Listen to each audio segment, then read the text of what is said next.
I think, and the view is great.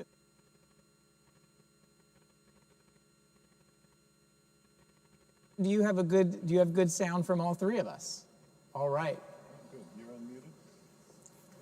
Okay. Yes, I'm unmuted.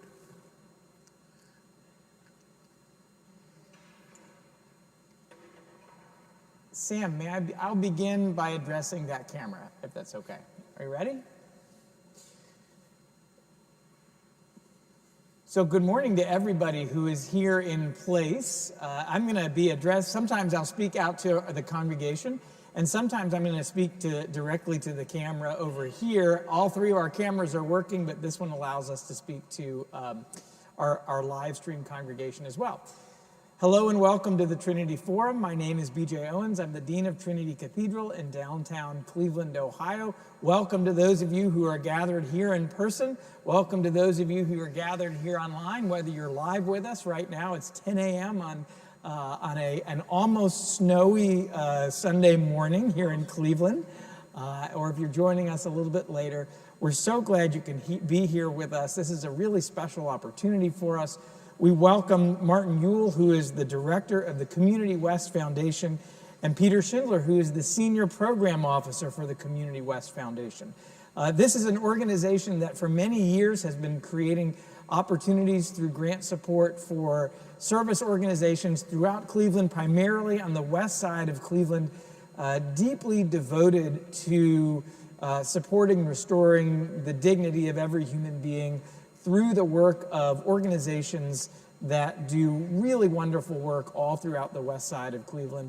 And we're going to learn a little bit about their work. And in particular, we're going to talk about the Matthew 25 collection. You may have heard of the Homeless Jesus sculpture. We have replicas here as well. For those of you in person, we actually have the replicas of all 6 statues. Perhaps you've heard of the Homeless Jesus statue. It's been a number of churches throughout the country, really throughout the world, have had them. Most recently, there was a replica at St. Barnabas in Bay Village, an Episcopal church, and we'll talk about that in a little bit. Not an uncontroversial experience from what we learned. And it's a little bit, well, I suppose it's not surprising when you think about when we have that kind of visibility towards thinking about the least of these. But this is a really special opportunity for Cleveland because these statues, though the work of Timothy Schmaltz, are Cleveland will be the second city outside of Rome to have that's Rome, Italy, by the way, right? Right. Cleveland will be the first city outside of Rome to have all 6 statues. So before we get into all this, I want to welcome you, Martin, and I want to welcome you, Peter, to the Trinity Forum and to the Trinity Cathedral. Thank you. Welcome. Let's start. I'd love to learn a little bit more about Community West. Tell us a little bit. We are on the east side, though actually we kind of, Trinity, our congregation, it's a real gift because it's not an east side congregation. It's not a west side congregation. It is people from all over, some within the city itself, many from suburbs, all around. And so sometimes it helps to talk about location.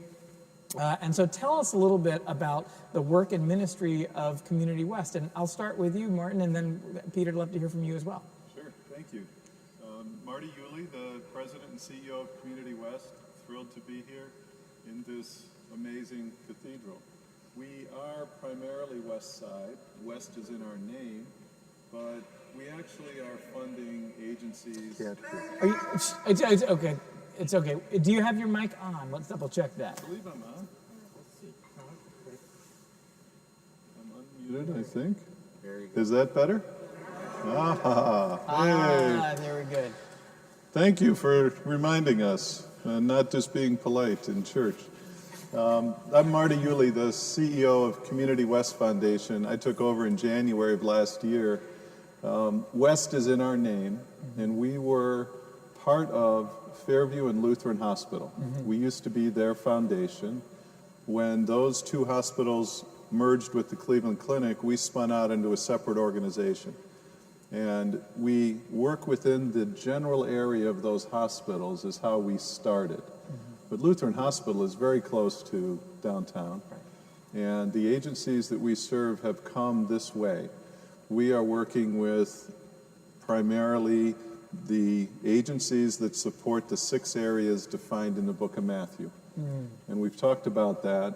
When I was sick, when I was in prison, when I was hungry, thirsty, a stranger. And all of those areas have drawn us sort of into a larger geography. Right. There are so many funders, though, in Cleveland and East that we have stopped right about this area. The Women's Homeless Shelter, the Norma Hurst Center is very close to here. The Men's Homeless Shelter at 2100 Lakeside. But we do then go to the west side. There's an amazing amount of need when you go just over the bridge into Ohio City, Tremont. Ohio City is an amazing place, but 40% of the folks there live under the poverty line, even though we see all the beautiful parts of Ohio City. And does that get harder as Ohio City becomes more and more,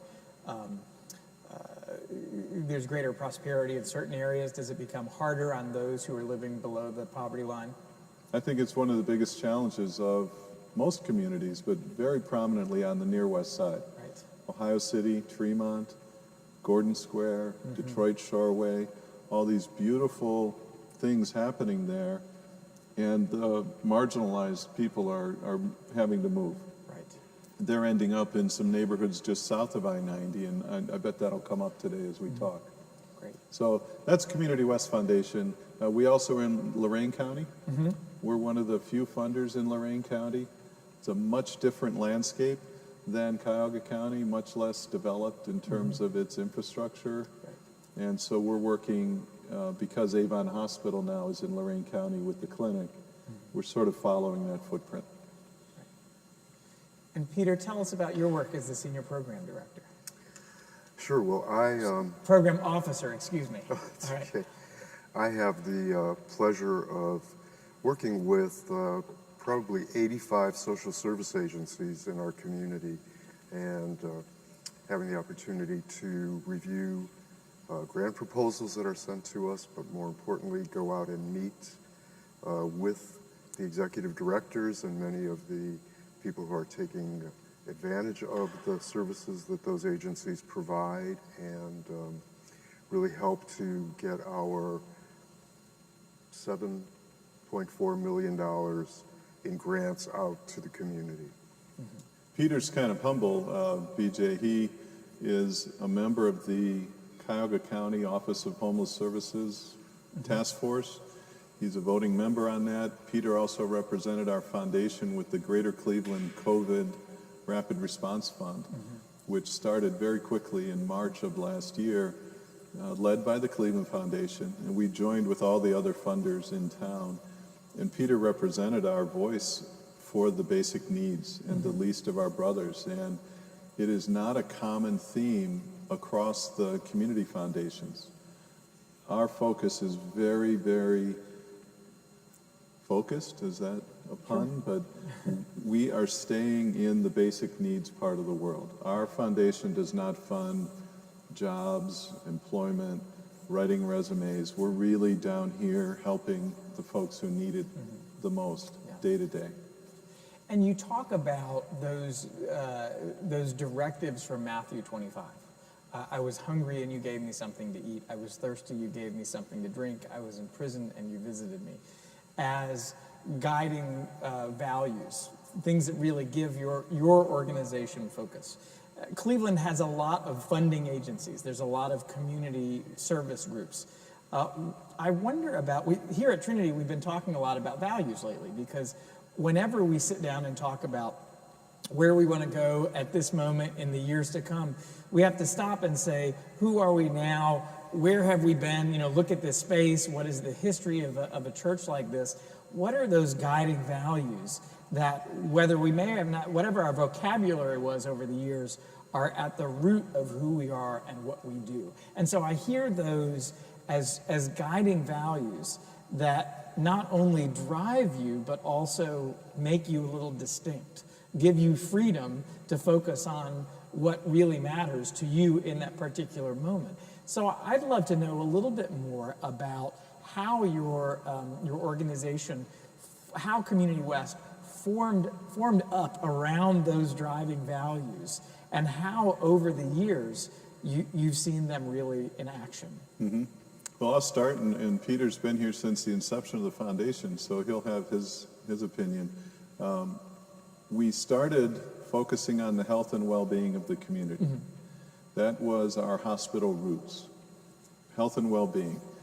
And as you look at that, the original CEO who retired recently and created the opportunity for me to go into my role had this faith-based approach, and they settled on Matthew. Okay. Whatever we do for the least of these, my brothers and sisters, you did for me. And it has been, since the inception of this foundation, our only strategic plan. We've never hired a consultant and done a 2-year strategic plan and built these big books around all of that. It's been our guiding principle since the start. Yeah. It's so simple, and it's so focused. And when I took over, we did a little review. After 23 years, 22 years, I asked Peter and the team to look at all of our grants to make sure they fit those 6 areas. We were, I think, a little surprised to learn that we were doing very little in the form of prison visits, or people who had experienced incarceration and were back in the community, or were soon to be released into our community. And we've added a big new focus on prison ministry and helping folks in that situation. We were, let's say, a little light in that area of the mission. We also struggle a little bit here in Cleveland with our abundant resources of water. When you think about when I was thirsty, you gave me something to drink.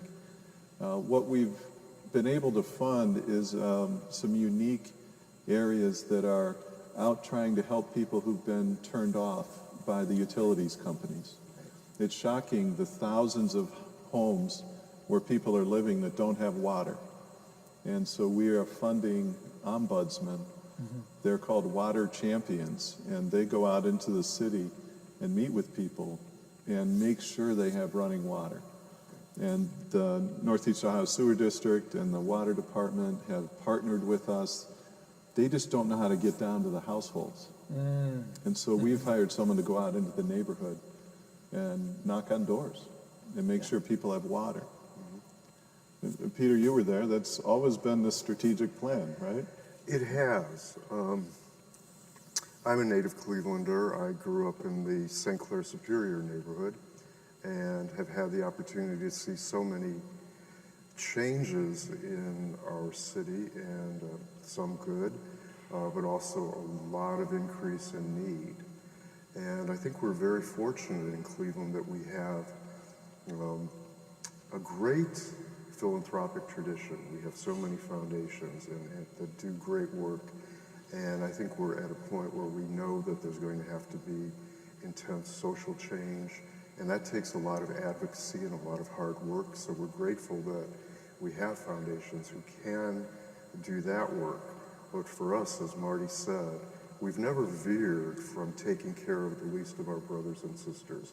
We've always, when we maybe thought about something new, we just ran it through our radar of was it being responsive to the needs of the community.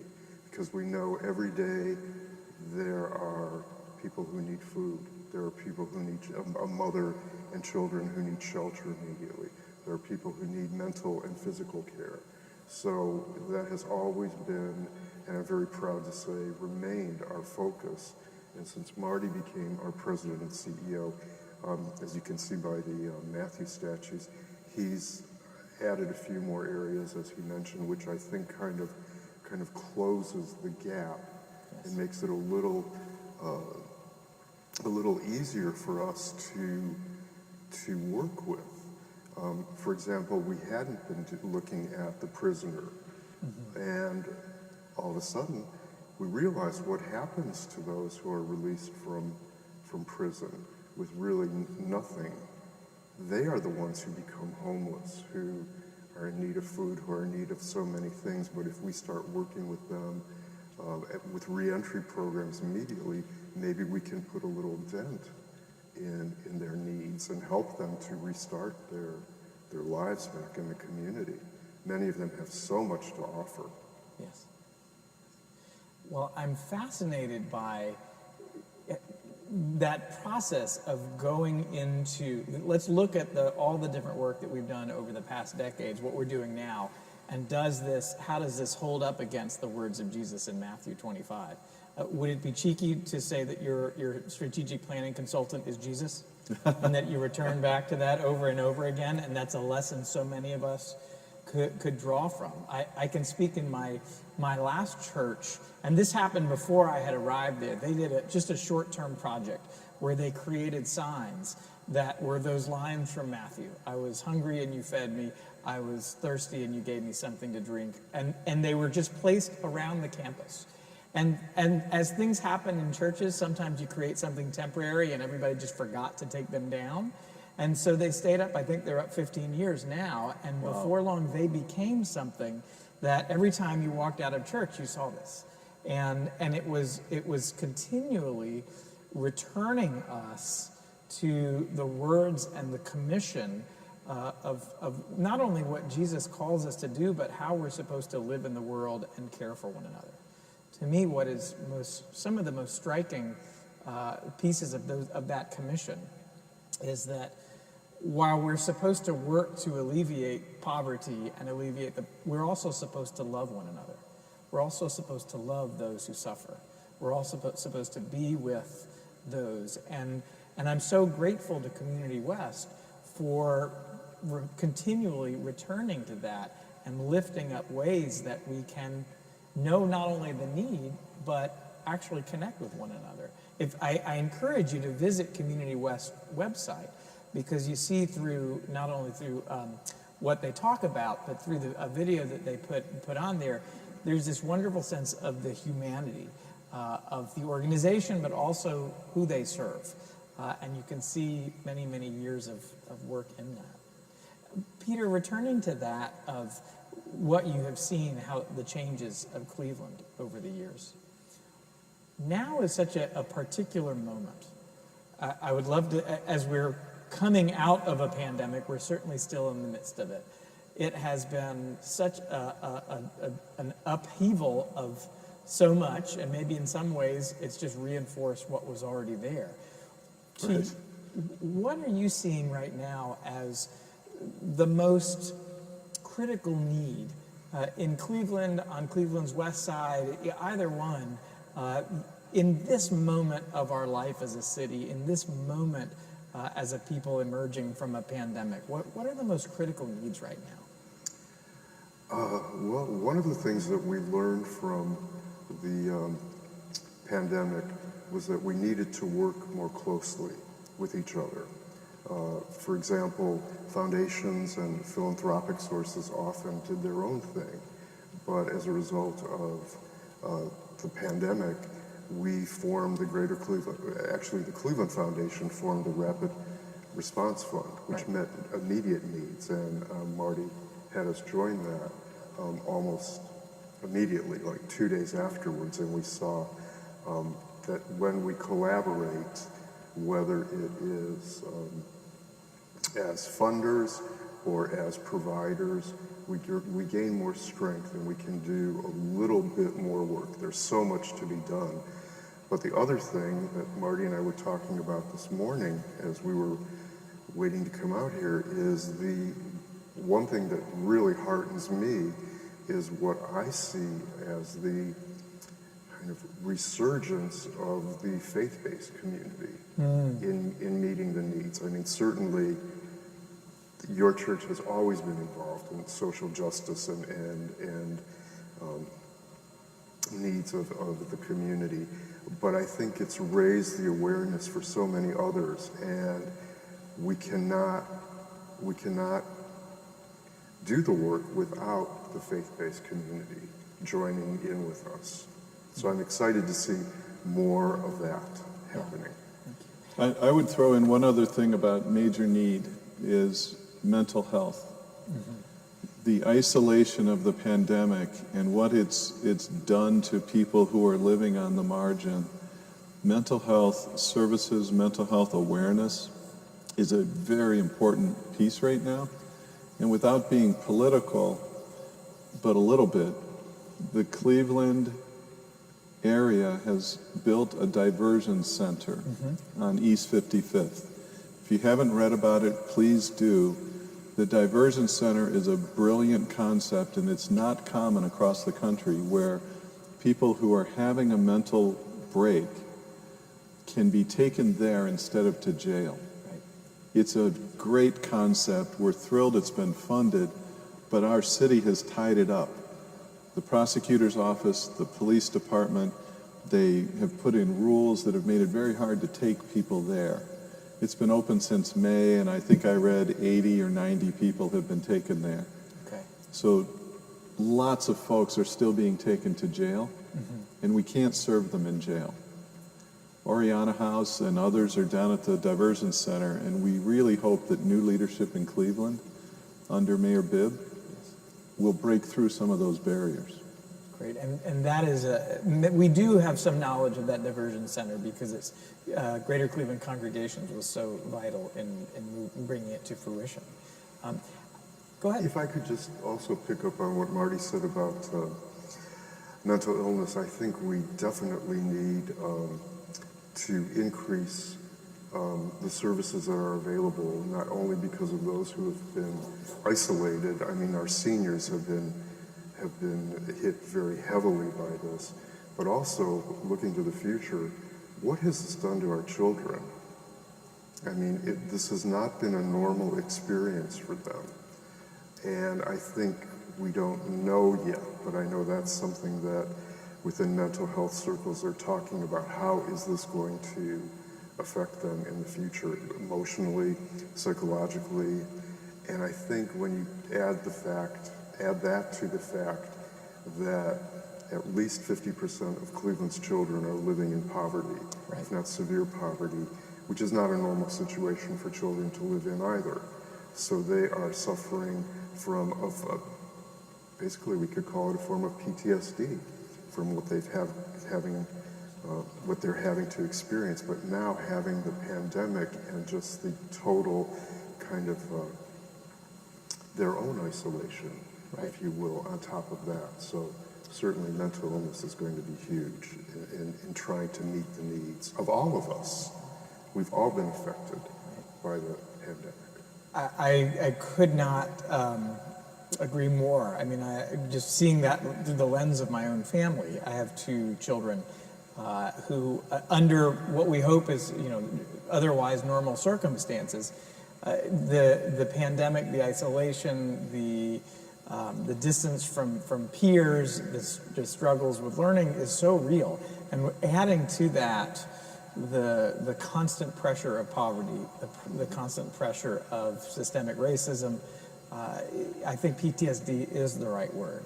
And I think it will take a long time as we see what the impact has been and then what the long-term effect is going to be. I also want to thank you for that work with the Cleveland Foundation and the rapid relief. We were the recipients of several rounds of that through our Place at the Table ministry. And to speak from the recipient side, the great gift about that, in the midst of those came at times when we did not know what tomorrow was going to bring, within the cathedral, what the pandemic was going to do, and how do we take care of the people who we are already committed to taking care of. And what these meant they were rapid. That was really good. And it was all the things that make that kind of giving almost impossible, because suddenly we had to think about personal protective gear. Suddenly we had to do box lunches instead of serving meals. We had to think about all this physical safety equipment that most places can't just, reach into their back pocket and fund easily. This was there, and as if to say, keep doing your work. Don't let money be the problem, right? Keep doing what you need to do. And that really was a boost at a moment where everything else in pandemic world was telling you, I'm sorry, you can't do anything that's important anymore. There was a moment saying, you have to do this, keep doing this. And so I can't say thank you enough for that. Well, you're welcome. We were so happy to be a part of it. And to your point, yes, in one sense, the world stopped. But in another sense, it didn't. That's right. We had to keep doing what we were doing. We were never busier. It was the most frantic time, and our board came behind us, allowed us to be part of those relief efforts, but also took away all the barriers. We were able to rapidly fund our grants. We advanced our grants to people who needed them sooner than their normal time to be in our cycle. We just shook everything up and dropped all the rules, and it was exhilarating and exhausting and exciting to be part of. It's still happening. Do you see yourself, and there's no right answer to this, is your role to put an end to poverty, or is it to live in the midst of it and care for those who are suffering? Well, as you teach here, and we've been taught, there will always be the poor. Part of how we approach this is, Peter and I were talking in the room here before, you almost have to have the faith to keep doing this. Day in and day out, it feels like you're just pushing the rock up the hill. And in many ways we are. There are people who would tell us as funders, those people need to pull up their bootstraps and get out of this situation. There are just some people who can't. And we've got to have the faith to be patient with them and to provide them the basic needs, and then take the joy in the successes that come out of it. Not everybody gets out, but Peter's got stories for decades here of the programs that help and the people who get out, and many of them come back and work in those places where they recovered from addiction and found a transitional room to live in, and then a job, and now they're on the board of directors. There are success stories, but you have to be very faithful to keep doing it every day. We're thrilled to be providing the fuel. The men and women who are out there delivering the service are the folks that we admire. Because we don't go, I mean, we do sometimes, but we don't run food pantries.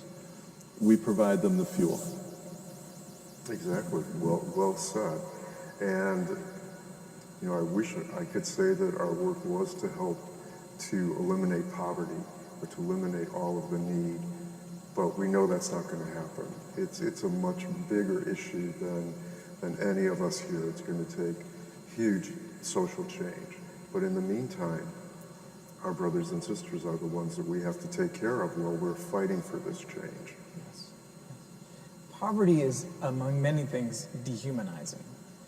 And what I hear in this, and I think in our charge to care for the poor, I was just thinking of that exact same line. You know, we'll always have the poor with us, and I either got it in Matthew or Godspell, right?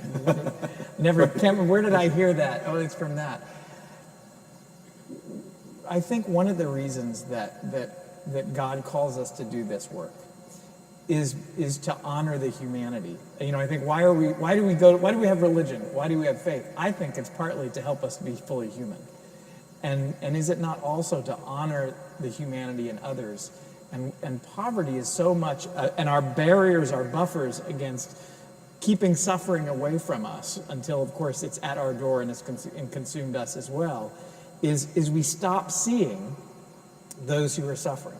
We stop seeing mass incarceration, because if we don't have to see it, we don't see it. We stop seeing those who are asleep on a park bench because perhaps we don't have to, or perhaps we're comfortable enough where we are no longer are confronted with it. But when we do that, by dehumanizing others, we are not following God's call to care for those in need, because that's partly how we're supposed to be human, how we're supposed to live our lives. So I want to shift to this wonderful project. I want to talk about the Matthew 25 project. Tell me a little bit about how it came to be. What was the genesis of this project? I'll try to be concise. I don't see a clock. I don't know how much time we Okay.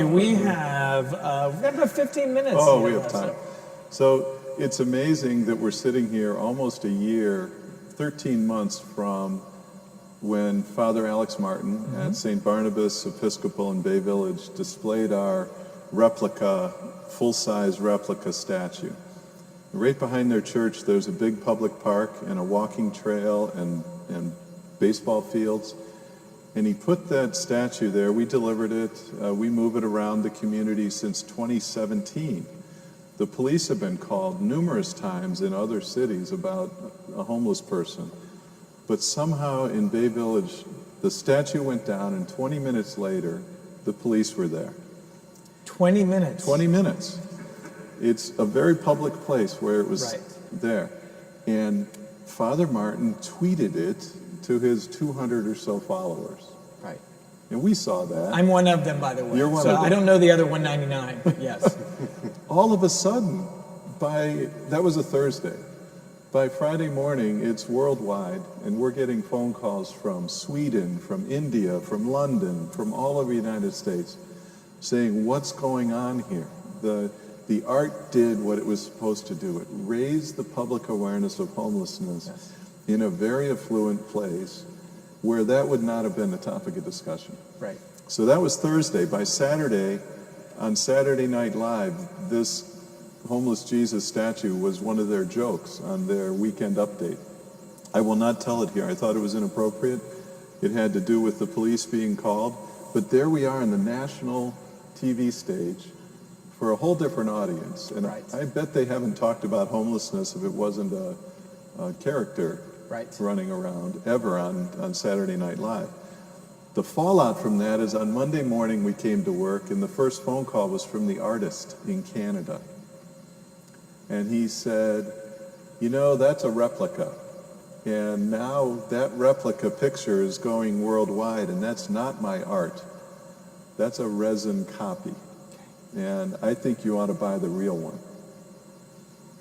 I said, well, nice to talk to you. $35,000 is the price. Right. And we said, well, thanks for calling. And he stayed on the line and he said, I've done a statue for the entire Matthew series. And we didn't know that. We had the replica. We didn't know that all these others existed.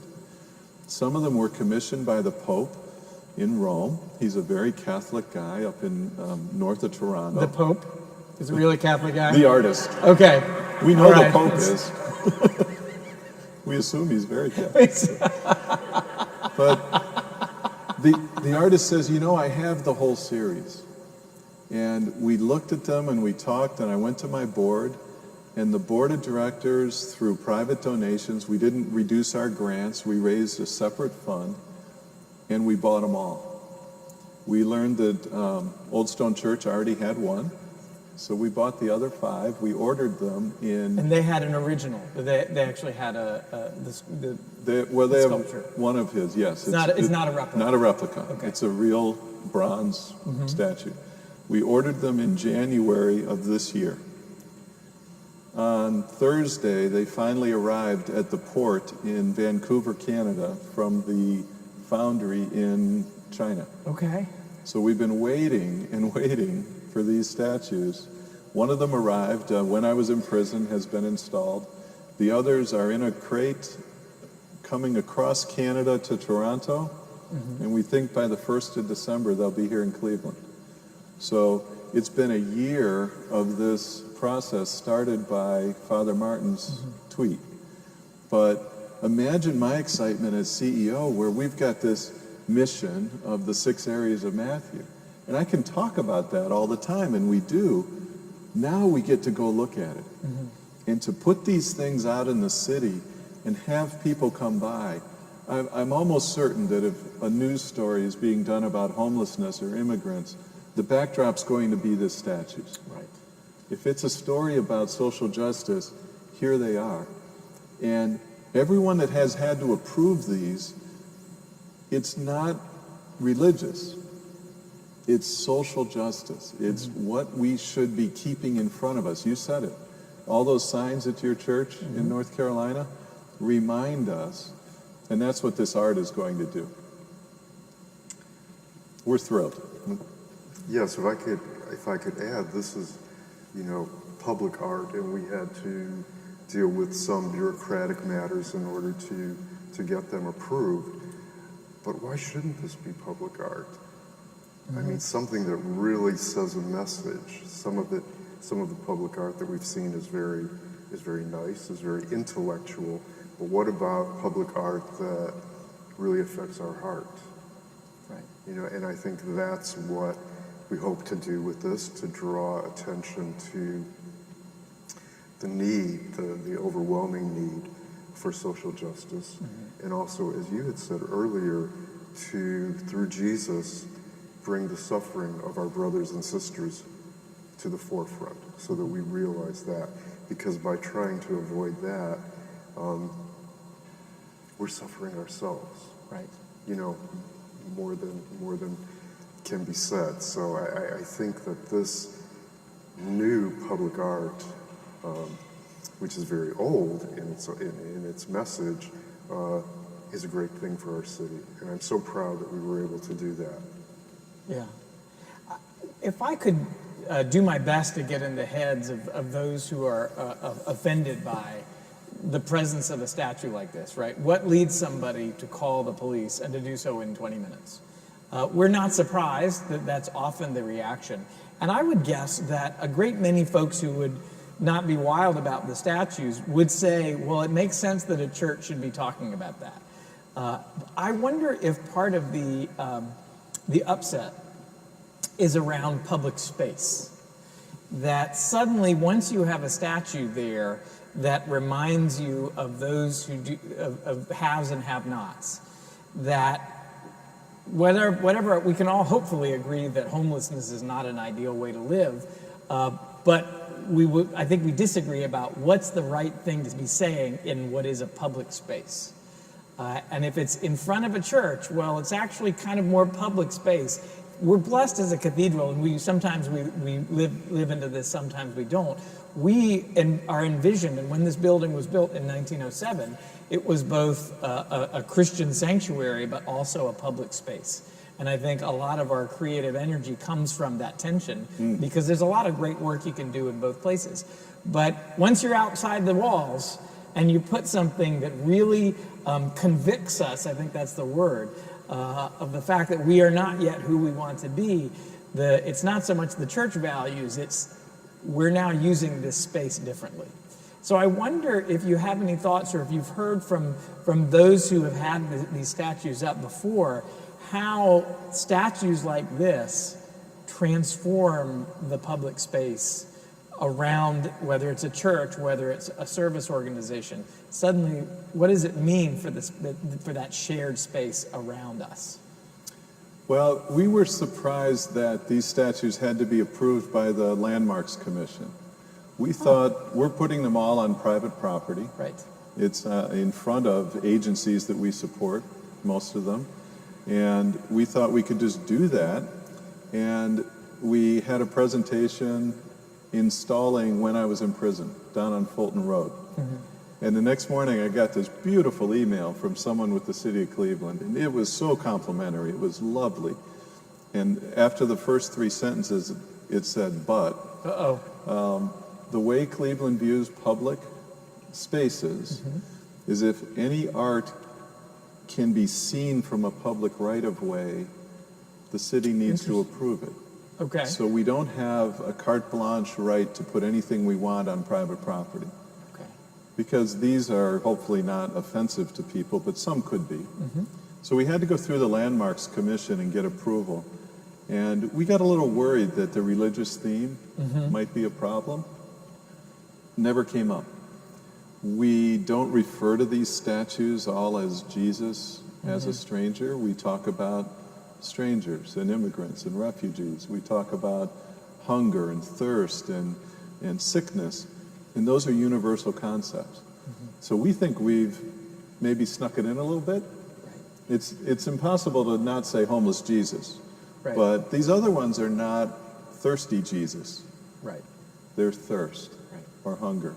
So we hope that through the public dialogue, we'll also have people come close enough to see the marks of the crucifixion and think about a larger calling to see people on the bench, but then connect that to the basis of faith. So I not only see you, I see more than just this tragic personal situation. You see the larger issue, and then go home and get involved. You can't solve it, but you can help. That's not a shameless plug for financial support. We do take donations. But it's also very nice to have Jesus and the message of Jesus in these public spaces. You know, we seem to have, as you said, put him in certain areas and his message, but now it's right out there where it belongs. My favorite one of all is not Homeless Jesus. I love that statue, but the one that's When I Was a Stranger. It's a very miniature one there, but Jesus is a figure. It's the one with all the little seats. Okay. This tiny replica that Reverend Owens has is actually 13 feet in diameter. It's a big circle. And there's 6 seats that kind of look like stumps. And you can come and sit here. And I can't wait to see what happens. We're putting it on the campus of the Urban Community School at 48th and Lorraine, where the Refugee Response is building their new headquarters. Refugee Response runs the urban farm behind Westside Market, and they work with all the folks that are new to our community. So people are going to be able to come in here and have lunch, or have a small school group, or a church group, or anybody come. And I think it's going to be very powerfully quiet. You're going to sit and just imagine what it's like to wake up after 13 years in a camp in Syria, and you got put on a plane, brought to an Air Force base, and then you land at Hopkins Airport. There are agencies that we're funding who meet you at the airport and take you to a furnished apartment and hook you up with a mentor and get you a health screening. It's unbelievable the work that's going on, but to sit here and contemplate what must that be like for people who are new to our community. And we think that this destination will be someplace that people should go and just sort of absorb the concept of immigration and refugees. Well, once again, it's about the space becomes very welcoming, but not just welcoming as we hope you have a nice place to sit, but rich with meaning and rich with witness. And even in a way that folks of all different religious backgrounds or none at all can find sacred, something that is sacred and open. Do you have, I think the great art is something that unfolds each time we look at it, and it holds up to multiple viewings, right? Hopefully our stained glasses, you don't get tired of them each Sunday. Gorgeous. So what, and for you, Peter, what is there one of the series that is particularly speaking to your heart at the moment? I like When I Was a Prisoner, because I think that lends itself to so many applications. I mean, literally, yes, if you were a prisoner in jail, but also I think it represents many of us in the different prisons we found ourselves in at different times in our life. So I find that one has a very important meaning in terms of the work that we do, but also an important meaning for me personally, and I think for many of us personally, because we have all been all of these. Yeah. We had, at the installation of this statue, it's our first one that's been placed, And Reverend Mark Tumney from Bay Presbyterian Church did a little homily as we were installing the statue. And his vision of this was, this could be Jesus in prison and we're visiting him. His interpretation was, this is Jesus reaching through the bars to us. And it turned the whole statue around. And here he is reaching in to our prisons as opposed to us visiting him. And it really is a new twist on that. This statue is right outside of St. Peter's Cathedral in Rome. And as you leave, there's a long queue as you leave, and the artist has shared with us that this hand is worn thin from everybody holding it. Yes. And it's actually a theme on a number of his statues. You'll see that there's a hand extended for people to come and experience it. But that one in particular, I can't wait to go to Rome and see all of these. Yeah. A wonderful field trip. Yes, see them. yes. Well, I think we have just a moment. Do we have any questions? I don't think we set up a microphone, so I'll repeat it so that everyone can hear it. Any questions for Martin and Peter? Diane.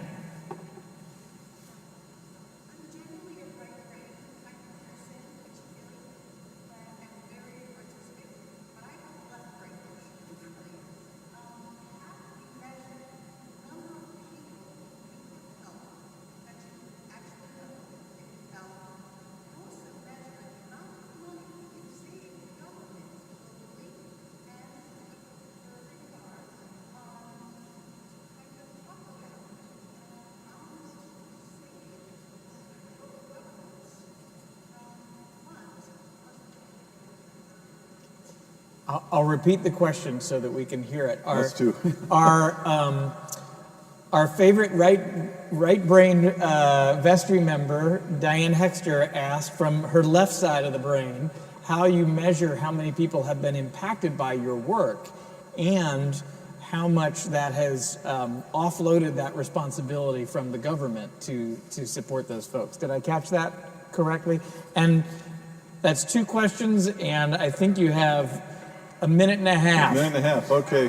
Well, we do ask the agencies that apply for grants to describe for us what they were able to do with the funding. So we get some impact statements, and we do find the tens of thousands of people that have been served by the agencies that we fund. Many of them do not get much government funding. They are operating solely on foundation support and donations and on endowments, because they don't want to be constrained by the rules. If you accept government money, rightly so, this is not a knock, there are requirements of what you do with the money. Many places that are almost completely government funded come to us and ask for some general operating money, things they can do to be more personal or more connected to the people without having to meet a checkbox for the government. Our foundation has put about $110 million to work in the community, and Peter has been here and approved every one of those grants since our inception. So we know that has gone out to help, but we also respect and are very appreciative of where the government comes in. In fact, it's our biggest strategic thing we're working on right now is the trillions of dollars coming out of Washington that are landing in this community are being discerned by the political infrastructure, and we want to have a voice in that. It's very important that Cleveland invest its money strategically and helping the least of our brothers. We don't want it to all just be buildings and sewers. It's a remarkable moment in terms of both the need and some resources that may be available in this moment. Unbelievable. If I could just add one thing to that, I think that at Community West we have always kept the focus on people as opposed to statistics. So we've never let that happen, which is why, the Jesus statues are so powerful in the work that we do. We are more on the social work track, if you will, as opposed to sociology. We don't care how you got there, why you got there. Our job is to help you, or to help others to help you. So I think keeping the focus on people and not numbers is key to the work that we do. Great. Well, Peter, Marty, thank you so much for being a part of the Trinity Forum. Thank you for your work in not only serving the city of Cleveland, but for now bringing something that is going to change a lot of places simply by being there and telling a story of witness that I think is at the heart of the gospel. So thank you for being with us. They're going to stay with us for church. So Absolutely. we're grateful to have you with us there as well. But thanks for your time and for your generosity of spirit. Thanks for Thank having you. us. It was great.